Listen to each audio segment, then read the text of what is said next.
तो आप सभी को क्रांतिकारी प्रणाम दोस्तों।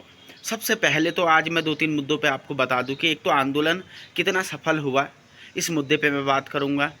दूसरा, ये जो भ्रम फैलाने वाले लोग हैं हाथ धो के पीछे पड़े हुए हैं, आज मैं इनकी रील धोने वाला हूं। और तीसरा, सबसे पहले आपको राम नवमी की बहुत बहुत बधाइयाँ। जय श्री राम। माता रानी आपको सद्बुद्धि दे, सरकार को सद्बुद्धि दे और हमारी मांगें पूरी हो जाएं। सबसे पहले आंदोलन की सबसे बड़ी सफलता की बात करें दोस्तों, आजकल आप देख रहे होंगे कि कई लोग एक नेगेटिव माहौल फैलाने में लगे हुए हैं कि अब आंदोलन से कुछ नहीं होने वाला। लेकिन आज मैं आपको आंदोलन की सफलता की गाथाएं सुनाऊंगा। दोस्तों, जब आंदोलन शुरू हुआ था तो 5 सूत्रीय एजेंडा था। यूपीएससी की सीबीआई जांच, नकल विरोधी कानून, फर्जी केस वापस हो, बहन अंकिता को इंसाफ और भूमि सुधार कानून, जिसमें से 2 मांगें स्पष्ट रूप से मान ली गई। फर्जी केस वापस हुए और नकल विरोधी कानून, हालांकि उसमें कुछ त्रुटियां थी, लेकिन जो भी थी उसको सुधारने की मांग हमने की है, उसको लेकर के वापस होगी। और अन्य मामलों में भी सरकार धीरे धीरे झुक जाएगी। तो ये कह देना कि आंदोलन से कोई असर नहीं हुआ, उन लोगों को अपनी बुद्धि पे जोर देना चाहिए। Point number 1।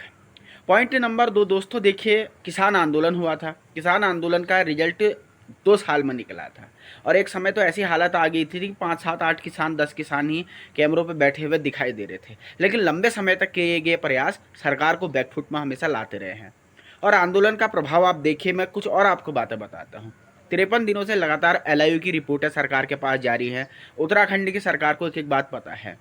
गोदी समाचार पत्र हालांकि आजकल छाप नहीं रहे, लेकिन 35-36 दिनों तक इन्होंने भी छापा था, वो भी सरकार की नज़र में है। विभिन्न प्रकार से हमने ज्ञापन भेजे हैं, प्रधानमंत्री, राष्ट्रपति को पत्र भी लिखा था। प्रधानमंत्री कार्यालय से फ़ोन आना एक बड़ी बात थी, जो भी एक सफलता की निशानी है।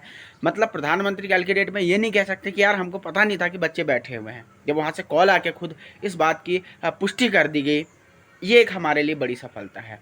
और सरकार की जानकारी में चीज़ें होना, एलआईयू की रिपोर्टिंग से जाना और धीरे धीरे समय के साथ दबाव बढ़ते रहना, जैसे जैसे चुनाव नज़दीक आएगा, अगर ये लोग फिर हमें कहीं ना कहीं अगर नहीं करेंगे, फिर हम अपनी मांगों की लिस्ट और लंबी करेंगे।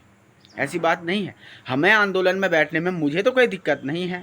अगर समाज के लिए जीवन जाता है तो कोई समस्या इस बात में पैदा नहीं होती। और जो लोग उत्साह बढ़ा नहीं सकते, तो उन लोगों को डिमोरलाइज करने का, उत्साह घटाने का भी कोई अधिकार नहीं है। ऐसे लोगों को शर्म आनी चाहिए। दूसरा, कुछ लोग इस प्रकार से हाथ धो के पड़े हुए हैं कि सोशल मीडिया पे लगातार भ्रम फैला रहे हैं। मेरे साथ आंदोलन स्थल पे मैं जहाँ कहीं भी जाता हूँ, ये आप लोगों का प्यार है कि आप लोगों ने मुझे इतना पॉपुलर बनाया है कि लगभग लगभग राज्य का हर टॉप क्लास लीडर आज मुझे जानता है। अब कहीं पर वो जाते हैं, वो कहते हैं आओ तिवारी जी फ़ोटो खींच लो। अब वो फ़ोटो इधर उधर वायरल हो जाती है। उसमें फिर लोग कह देते हैं कि ये बीजेपी में ज्वाइन कर रहे हैं, ये कांग्रेस में ज्वाइन कर रहे हैं, ये यूकेडी में ज्वाइन कर रहे हैं, ये आम आदमी पार्टी पे। मैं 4-5 वर्जन सुन चुका हूँ और उत्तराखंड में जितनी पार्टियाँ हैं सब मैं बाज़ारों में कहीं चर्चाओं में सुन रहा हूँ कि वहाँ जा रहे हैं। अरे एक आदमी कितनी जगह जाएगा। और मैं फिर बता दूँ, मेरा कोई ऐसा पॉलिटिकल इंटेंशन नहीं है। मेरा इंटेंशन केवल युवाओं के हित का है। हाँ, मैं मानता जरूर हूँ कि जब तक हम जैसे लोग सत्ता में नहीं आएंगे, तब तक राज्य का भला नहीं हो सकता। लेकिन इसका मतलब ये कदापि नहीं कि मैं बीजेपी और कांग्रेस की गोद में जाकर के बैठ जाऊंगा। अपने शर्तों पे हम कुछ भी कर सकते हैं भविष्य में, लेकिन जब तक मेरे बच्चों की मांगें पूरी नहीं होती, सीबीआई नहीं आती, बहन अंकिता को इंसाफ नहीं मिलता, भूमि कानून नहीं आता है, मेरा कोर एजेंडा है, तब तक तो मोदी जी अगर खुद भी मेरे को इन्विटेशन देंगे, मैं उनको भी रिजेक्ट करने की ताकत रखता हूँ, राहुल गांधी को रिजेक्ट करने की ताकत रखता हूँ, अरविंद केजरीवाल को रिजेक्ट करने की ताकत रखता हूँ। ये मेरे अंदर की इच्छा शक्ति है। तो ऐसे भ्रम ना फैलाएं। ना मैं कहीं गया हूँ, ना फिलहाल कहीं जा रहा हूँ। वीडियो अग्रसारित करने का कष्ट करें।